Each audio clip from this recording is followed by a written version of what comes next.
అచ్చెన్నాయుడు గారు senior leader, ఆయన ఎన్నో సంక్షోభాలు చూశారు తెలుగుదేశం పార్టీలోని. అటు ప్రజల నుంచి ఎప్పటి నుంచో ఉన్నటువంటి సీనియర్ లీడర్, తెలుగుదేశం పార్టీలో బీసీ నాయకుడు.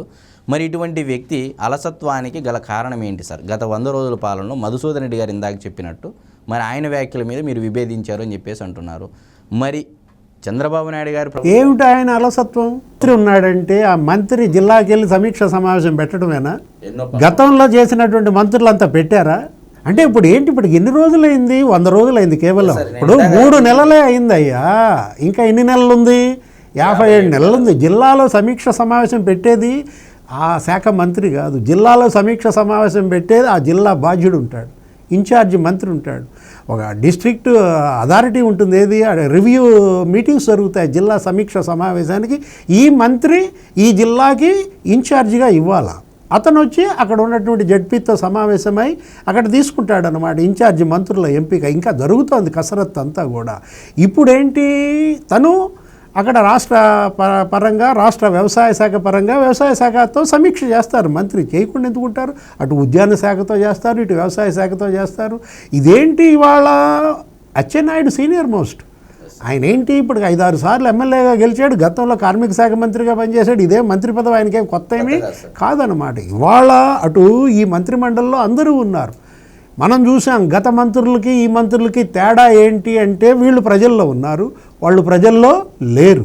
వీళ్ళు బాధల్లో బాధితులకు అండగా ఉన్నారు. ఇక్కడే నిన్నే కనపడింది బుడమేరు క్లాసికల్ ఎగ్జాంపుల్.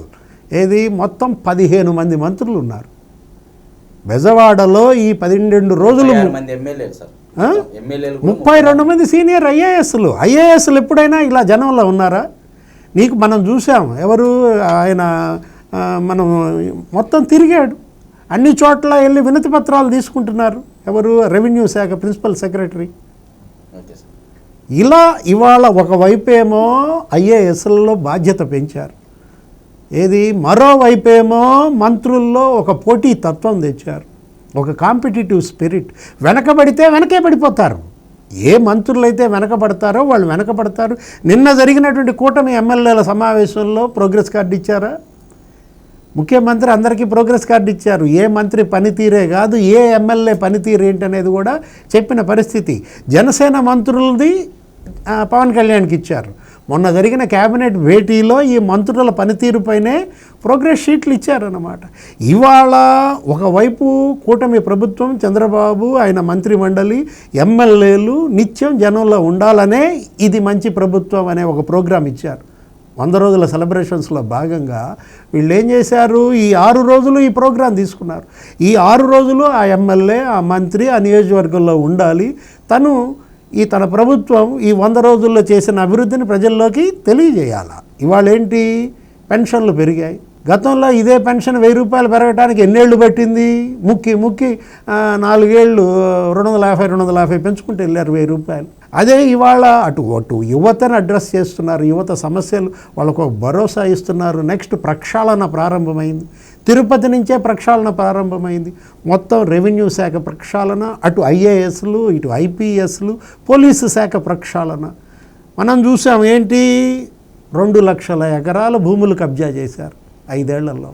22A నిషిద్ధ జాబితా నుంచి తప్పించి అసైన్డ్ భూములు, చుక్కల భూములు ఏ విధంగా కబ్జాలకు గురై 25,000 ఎకరాలు రిజిస్ట్రేషన్స్ జరిగిపోయాయి. అంటే ఎంతగా అక్కడ భూ మాఫియాగా తయారైందో మనకు అక్కడే కనపడుతోంది. ఇవాళ ఏంటి, నిజమైనటువంటి ఆ బాధితులందరికీ ఈ ప్రభుత్వం అండగా ఉంటుంది. ప్రతి ఒక్కడి దగ్గర అర్జీ తీసుకుంటోంది, దానిపైన చర్యల్ని చేపడుతోంది అన్నమాట, దానిపైన మళ్ళా ఇస్తోంది. ఇది చూసి ఇది కన్నుగుట్టి కన్నెర్ర చేస్తోంది ప్రతిపక్షం. ఎక్కడ వీళ్ళకి పేరు వస్తుందో ఇవ్వటం లేదు మాకు ఆరోపణలు చేయడానికి అని అంటున్నారు సార్. అనే దీంట్లో ఇవాళ షర్మిల కూడా మాట్లాడింది, ఏదో పెద్ద ధర్నాలాగా పెట్టి.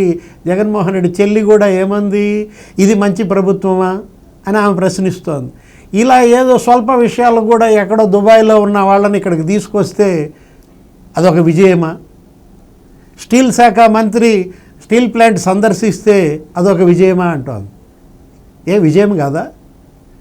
మీ హయాంలో స్టీల్ మినిస్టర్ ఎందుకు రాలేదు విశాఖ ప్లాంట్కి? Yes, sir. కుమారస్వామి వచ్చాడు, వాళ్ళకి భరోసా ఇచ్చాడు, స్టీల్ ప్లాంట్ ప్రైవేటీకరణ ఆపుతాము, ఆపేలా చేస్తామనే ఒక భరోసా ఇచ్చారు. అది జరుగుతోంది. ఏది అది ప్రాసెస్లో ఉంది, అది జరిగేది జరుగుద్ది. ప్రధాని వచ్చారు ఇవాళ అమెరికా నుంచి, దానిపైన మళ్ళీ సమీక్ష చేస్తారు. ఈ లోపు అక్కడ గందరగోళం చేసేసి రెచ్చగొడితే ఏమవుతుంది? ఇప్పుడు ముళ్ళ మీద గుడ్డ ఆరేశారు, జాగ్రత్తగా తీయాలి. టప్పికి లాగితే చిరిగిపోద్ది అనమాట. ఇది చూసి కన్నుగుట్టి ఇవాళ ఏం చేస్తున్నారు? కౌంటర్ పూజలకు పిలిపించాడంట. ఎవరు? జగన్మోహన్ రెడ్డి రేపు పొద్దున 28వ తారీఖు ఆయన తిరుపతి వెళ్తున్నాడంట. ఓకే. ఖాళీ నడకన జగన్మోహన్ రెడ్డి ఇప్పుడు తిరుపతి వెళ్ళి మరి కరుణాకర్ రెడ్డి లాగా ప్రమాణం చేస్తాడు ఆయన కూడా.